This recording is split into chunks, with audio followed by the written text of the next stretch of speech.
Hello artists, for this week's art activity, we're going to be doing some snow cone drawings. We're going to make a play on the word snow cone and the icy treats that it usually is by making a snowman in our cone instead. For this project, you need a white piece of paper, any size will do, a pencil for drawing, an eraser in case we make a mistake. If you would like to outline your drawing before we move on to the coloring part, which I suggest you do, it'll look much better when you add your shadows and highlights to your picture. You want to get a black marker, whether it's permanent or not, it doesn't matter. It still works for outlining. You're going to definitely need a blue crayon or a blue colored pencil, and a brown crayon or a brown colored pencil. And for adding the rest of the color and details, just some simple crayons and markers are all you need. So let's grab all our materials and get ready to make a fun snow cone picture. Before we begin to draw our snow cone scene, you need to make sure that you take your white paper and turn it vertical in front of you. Vertical is going to give us plenty of room to draw the entire cone along with the background details. We're going to actually be starting with the first circle of our snowman in our snow cone. So that means I need to start more towards the top of my page. I don't want to go all the way to the top because I am going to give my snowman a hat. So if I went all the way to the top, I wouldn't have room to draw that accessory. So I'm going to come down a little bit, and once you've picked your starting point, we'll make a little dot so that we don't forget. Now the circles that we make for our snowman are going to be small, medium, and large. Even though I'm starting with the small circle, I don't want it to be so small that I can't see it. I just want it to be smaller than the other two. And because we are kind of making ours like an icy snow cone, the circles do not have to be perfectly round. If you think about it, ice melts, and when it gets squished down in a snow cone, it can get a little bit misshapen so that it looks like it's melting. We can do the same in our drawing. It doesn't have to be a perfect circle. So I'm going to start by putting my pencil right on that dot. And remember, you guys are using pencils in case you make a mistake, you can erase. I just use a marker to draw so everyone can see. And I'm going to start with a circle. This is the smallest one for the head. So I want to make it a good size, just not too big. All the way around. Remember, you have to fit 2 more circles and you have to fit the cone. So this looks a little bit too large. You're going to want to erase it and fix it before you move on because it'll be harder to fix it later when you've gone on to the other steps. Now my second circle, the medium one, I'm going to put right underneath. And remember, I said it doesn't have to be perfectly circular because I'm going to make it look like it's melting ice. So I'm going to start my circle and then I'm going all the way around. I'm going to actually change it so that it looks like a wavy, melty line. Think of a snow cone and how it's all pushed down together and the ice starts to melt. It becomes a little bit more floppy, not like a regular rounded circle. The final circle underneath, I'm going to do the same thing. I'm going to start like a normal circle, but then I'm going to get wavy and melty with my line and come all the way around until I touch the one above it. And if you want your snowman in your snow cone to look really melty, you could of course stretch it out a little bit more, make the wavy lines come a little bit deeper and larger, and it'll look like the ice of your snowman is really starting to melt. Underneath the final third circular shape of my snowman, I'm gonna make the cone itself. So I'm gonna make a point like a triangle. I'm just gonna make 2 sides, not all 3, because the third side is underneath the snowman and we wouldn't see it. So I'm gonna come down on an angle till I get to the bottom of the page and come right back up on the other side. And to make it look a little bit more like a cone, I'm gonna make those crisscross lines like you would see in a waffle cone or a sugar cone. So I'm gonna start right underneath the top where the snowman's body ends, and I'm gonna spread out some angled lines. Remember, an angled line is a line that goes on a diagonal. It doesn't go straight across or straight vertically. And then I'm going to crisscross the other way. So I'm gonna go to the other side and make the angles cross over the opposite way from the ones I just drew. And now it looks a little bit more like a cone. Now that I have the body of my snow cone and the cone itself, I can go back to the top of my paper and start to add some details to my snowman.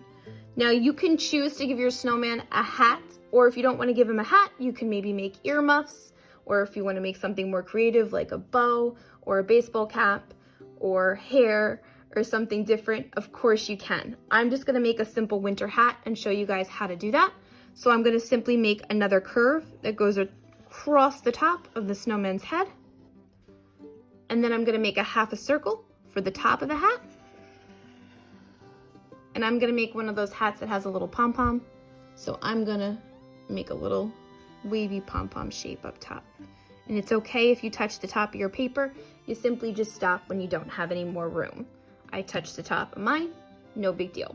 If you wanted to make a floppy hat, instead of going just a half a circle curve, I would make the curve come out longer and back, and then put the little pom-pom on the end. And of course, earmuffs would be completely different. You just make the circles on the side of the head with the curve that connects them both. I'm gonna also add a scarf to my snowman. And again, if you wanna make a scarf, you can. If you don't, if you wanna do something different and maybe make it look like he has a bow tie, that's okay too. It's up to you how creative you wanna get with your snowman's accessories. But if I were to make a scarf, I'm simply gonna go to the second circle right underneath the snowman's head. I'm gonna make one more curve for the part of the scarf that goes right underneath your neck. And then I'm gonna make the second part that is wavy and hangs down to the side of the first. So I'm gonna go right where I ended. I'm gonna make a wavy line once, a wavy line twice, and I will connect the two.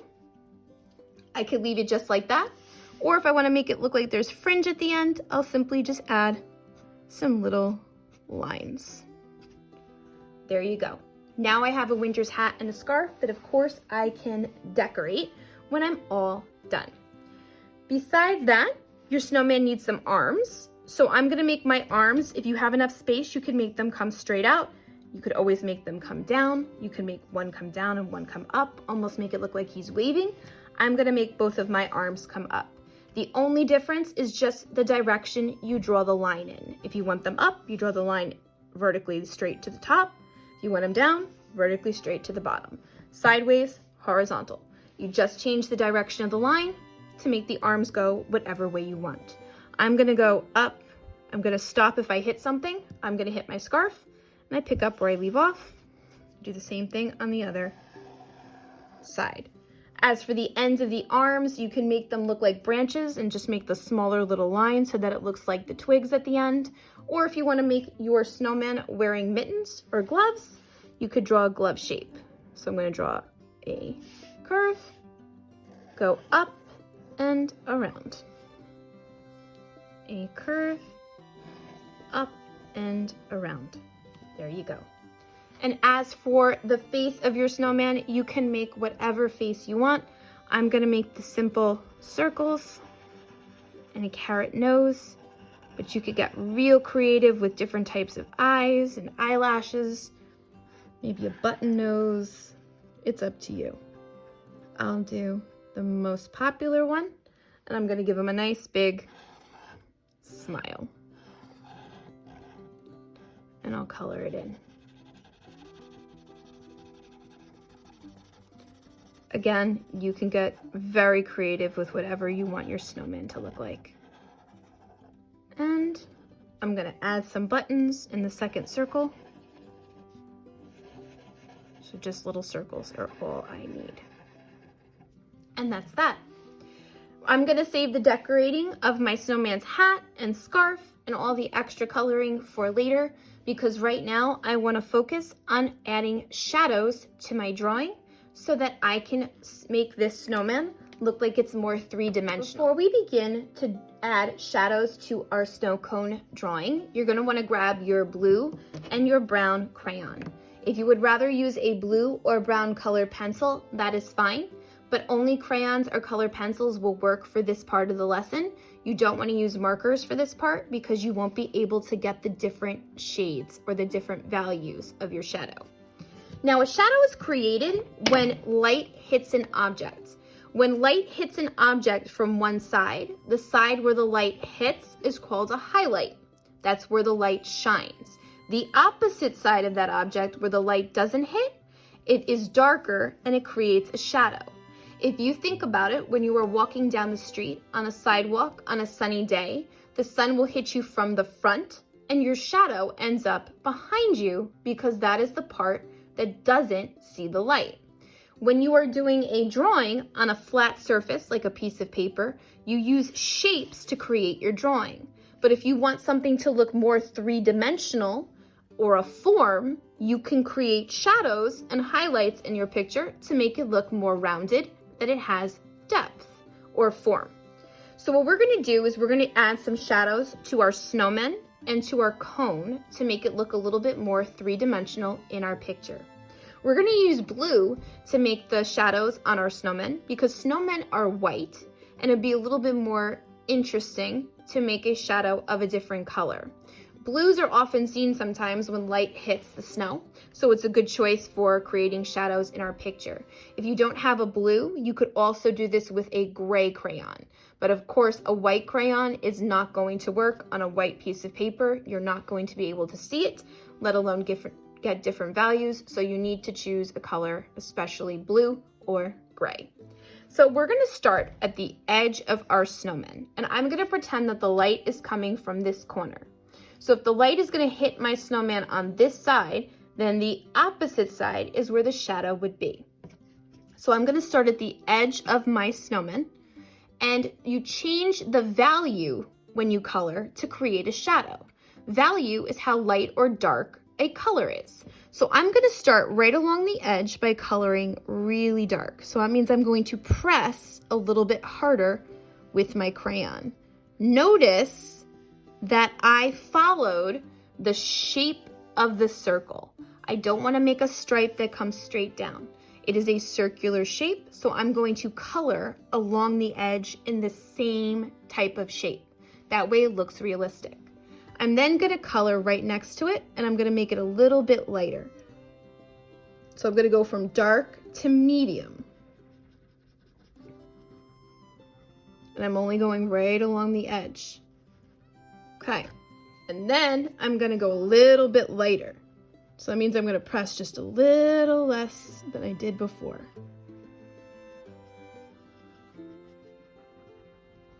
And now I'm going to go back and press super light, like I'm barely touching the paper.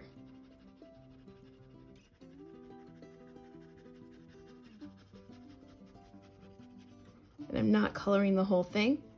I'm just coloring the opposite edge where the light would hit so that it creates a shadow on one side. And there you go. If you did it correctly, just by changing the pressure or how hard you press when you color, you can get a dark, a medium, and a light value to create your shadow. I'm going to go down to the second circle or my second circular shape, and I'm going to do the same thing. Lights hitting this side, shadows on the opposite. I'm going to go along the edge. I'm going to color dark, press a little bit harder. If your crayon breaks, it's okay. You can still use it. Maybe don't press so hard that it breaks. I'm going to go back and press a little bit lighter, so now my medium value. Again, remember to color the same way that the shape is on the edge. Don't make a straight line if it's circular. Go back and go a little bit lighter. And now I'm going to go super light.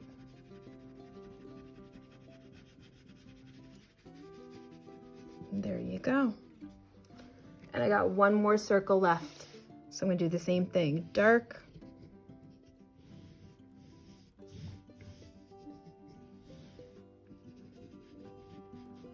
Medium. And light. Just change the pressure to change the value. And there's your shadow. If you happen to notice that any of your lines look a little bit too stripy and that they don't blend together too well, you just simply go back with your crayon and you color in an almost circular motion so that it starts to blend and blur the lines together a little bit more so that your shadow looks a little bit more realistic. We're going to do the same type of shadow on the cone, so I'm going to grab my brown crayon now. And again, I'm pretending my light comes from this side of the paper, so it hits that side of the cone. the shadow is on the opposite side. You should always keep your shadows on the same side of your drawing, so we don't want to all of a sudden flip it because that wouldn't make sense. So we're going to do our shadow on this side too. So again, along the edge, I got my brown crayon and I'm going to color darker, meaning I'm pressing a little bit harder when I color. Now this second, I'm going to color across for this one because this is more of a straight shape and I want to fill the whole thing in. I wasn't filling in my whole snowman because snowmen are white, but I do want to fill in the whole cone because the cone is brown. So I'm going to go darker for a little bit. Then I'm going to switch to medium and press a little bit lighter. And I'm coloring across the cone. Let's lighten up a little bit more. So I'm going to press a little bit lighter. And then when I get towards the edge, I will color very light for the lightest value where the light would hit. There you go. And again, if anything looks a little bit too similar, I could always go back and press a little bit harder in the middle to show a little bit darker value so that there is more of a difference between the light and the dark. I'll press a little harder if you need the edge to have more of a shadow. And there you go. Just using some value, we've created a shadow in our picture to make our snow cone drawing look a little bit more three-dimensional.